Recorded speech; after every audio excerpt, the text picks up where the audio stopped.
of how it went here this year? Well, has been a difficult week. I guess for me, struggling with some physical problems, but at the same time, it has been a really beautiful tournament.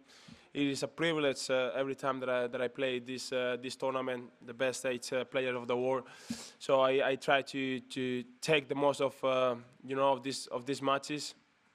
I will learn from this. I think I've played a good tennis here this week.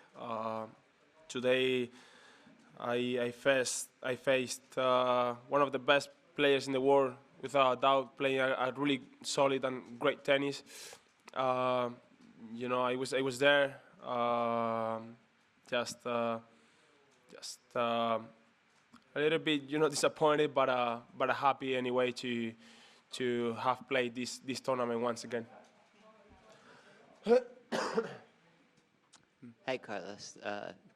Well done. You said the other day that other players are better in not being mentally tired or playing good tennis when they are mentally tired. Are there things that you think you can do next year to make this time of year sort of more enjoyable and still have more gas in the tank as you get towards the end of the season? It is a goal. As I said, I think this year I came to this part of the year much better than last year, but way far from I went from where I want to reach. For me, it is a goal to come here, come to this part of the year as much fresh mentally as I can. Try to find every place, every tournament, every match enjoyable, and yeah, it is not easy. It is not easy, at least for me. Struggling a lot in this part of the year that I miss home, that I want to spend time with my close people at home, and have to travel, have to play more tournaments, more matches. But anyway, as I said, I have to find it enjoyable playing these kind of tournaments, because it's a privilege. But yeah, next year I will try to be better on that part. And a question about Novak, who obviously not hasn't been here, but he's home resting. He's going to go to Australia, where he's won so many times. What do you think we're going to see from Novak in Australia? A really dangerous player. He deserves to choose, what tournament he's going to play. And we've seen before that it doesn't matter that he doesn't play an official match for 2, 3, 4 months, because he's going to come again and be able to win the tournament, be able to show a really high level of tennis. So in Australian Open, it's depend of the angry he is. If he goes to Australia with angry, he's gonna be one of the favorites to win Australia. So let's see. He's gonna be fresh for sure. A lot of time with his family. Kids, wife, have time to practice a lot, which is pretty good for a tennis player coming to a tournament with motivations. So it's gonna be a fun, fun player to watch for sure.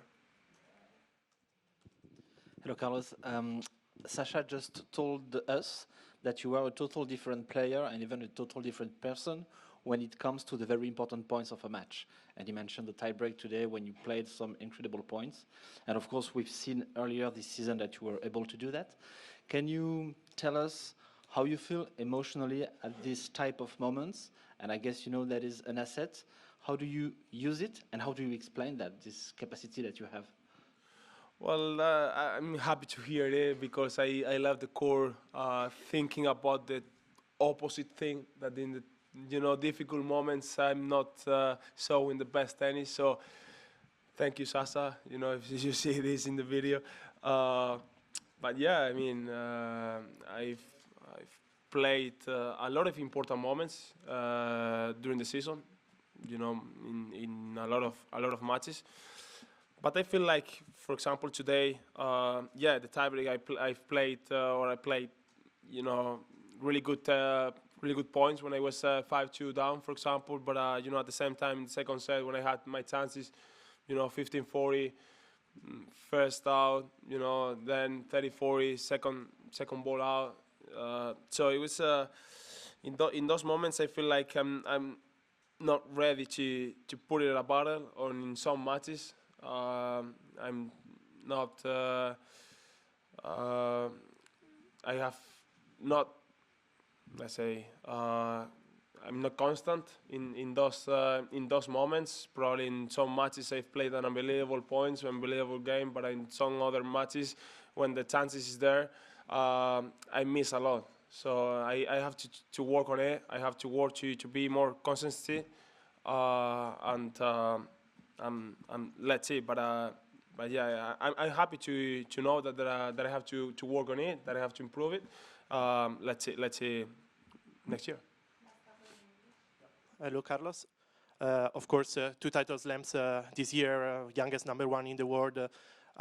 Your legacy, we know about it. What I'm wondering is like if consistency is a topic in your team. So maybe for the next year playing more finals, semifinals, or maybe when the things are not going in an amazing way, like win like, I don't know, more dirty matches. I don't know if you understand what I mean. So like you can play your best tennis. You can be hyper offensive as you did against Rublev. Maybe it's something about slow down in your tennis when your best tennis is not working. Something you're thinking about. I hope I explained myself. Well, I will try to answer. You know, every player wants to be in a final, wants to be or wants to go as far as you can. You know, during the tournaments.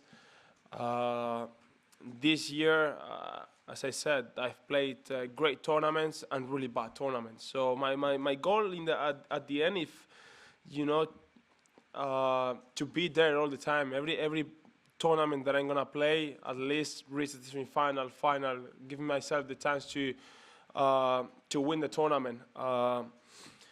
So I have to work on it. You know, thanks God I'm young.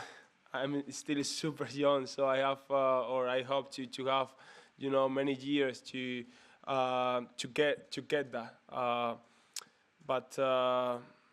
But yeah, I mean, we, you know, at the end of the year, we have to put ourselves, you know, the goals to the next year. You know, I'm gonna go to the precision, and before it started, I will talk to my team and let's see. Okay, you know what things I have to improve to next year. So I will try to work on it, and let's see in 2025 I'll be, or I hope to be a better player and more consistency.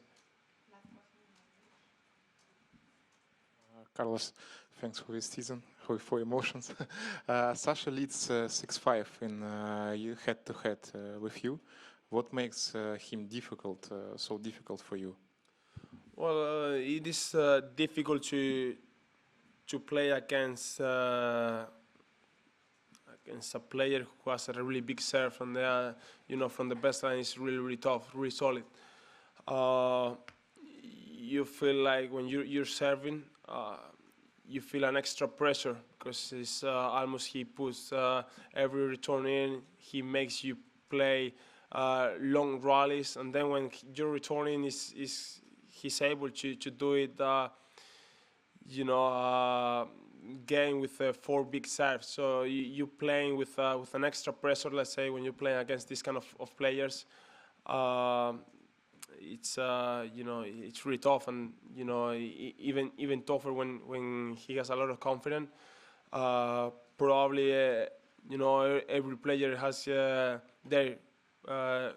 weakness, and Zverev, it was you know, he has a better backhand than the forehand. So and today it was kind of like, you know, both shots were equal. So it is really difficult to find, you know, the the whole. It was really difficult to find his weakness side, and playing like that is really tough. So hopefully, in 2025, I'll be in the top in the head-to-head.